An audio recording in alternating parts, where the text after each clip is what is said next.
Somos convidados a refletir sobre as 30 moedas de prata, aquelas que foram usadas para pagar Judas e ele vender Jesus de certa forma para que Jesus fosse preso.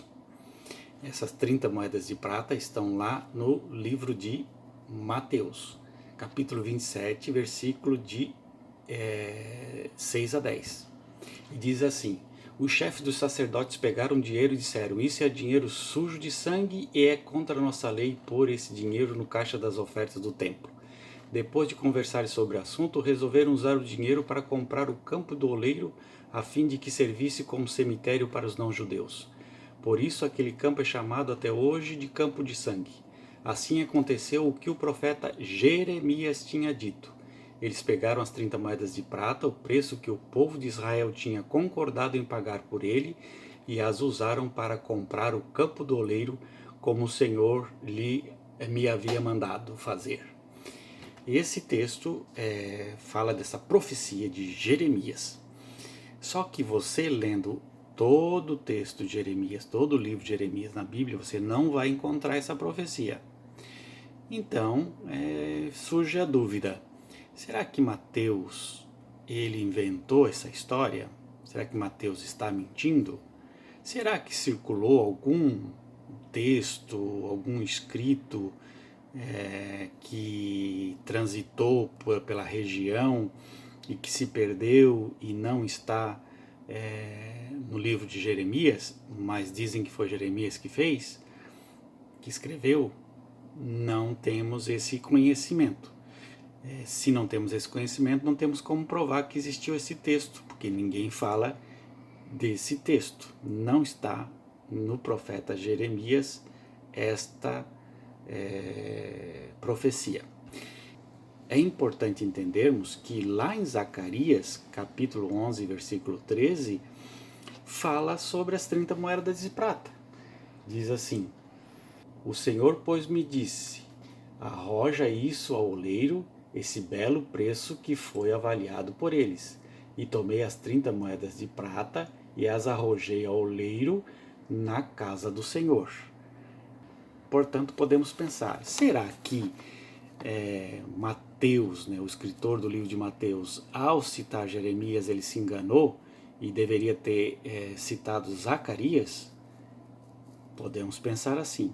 Porém, quando nós vamos perceber, ler, entender o livro de Zacarias, nós percebemos, nós entendemos, nós estudamos e vimos que não existe nenhuma profecia no livro de Zacarias.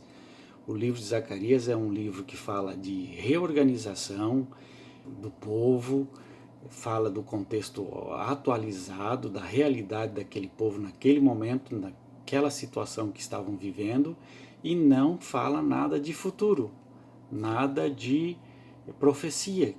Então, parece que esse texto não fecha com aquilo que o escritor de Mateus tenta fazer com que seja entendido como uma profecia de Jeremias. Então, não é de Jeremias, é de Zacarias, só que o livro de Zacarias não tem nada a ver com profecia.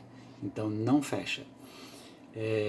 Nós podemos entender que lá no tempo de Zacarias era um tempo que se vivia as guerras, no século VI a 10 a.C., muitas guerras na Síria e na Pérsia, e o contexto que foi escrito o livro foi um contexto político, um contexto econômico, um contexto de divisão de territórios. Então não tem nada a ver com profecia. Também podemos ver que existem estudos que dizem que quando no texto de Zacarias fala em oleiro, não é como se pensa em Mateus, não é oleiro, mas sim metal. O metal que era guardado dentro dos potes de barro. E esse metal ele servia para guardar. Isso já acontecia na Pérsia, no reinado de Dário I. O historiador do século V, o Heródoto, ele comenta sobre isso nos textos dele. Então, isso tudo quer dizer o quê?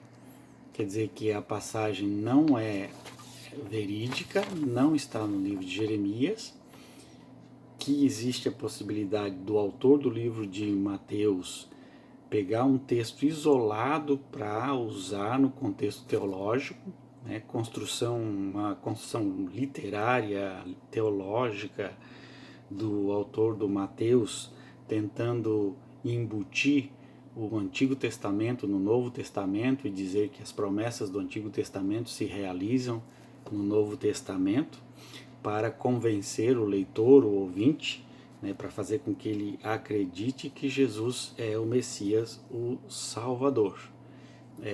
O autor criou essa profecia para que as pessoas pudessem firmar sua fé, acreditar naquilo que o autor estava falando, o autor do texto de Mateus estava falando.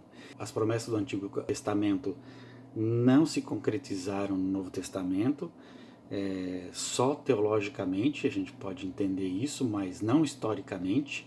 A história prova que nenhum dos textos, nenhuma das profecias do Antigo Testamento tem a ver com a pessoa de Jesus no Novo Testamento.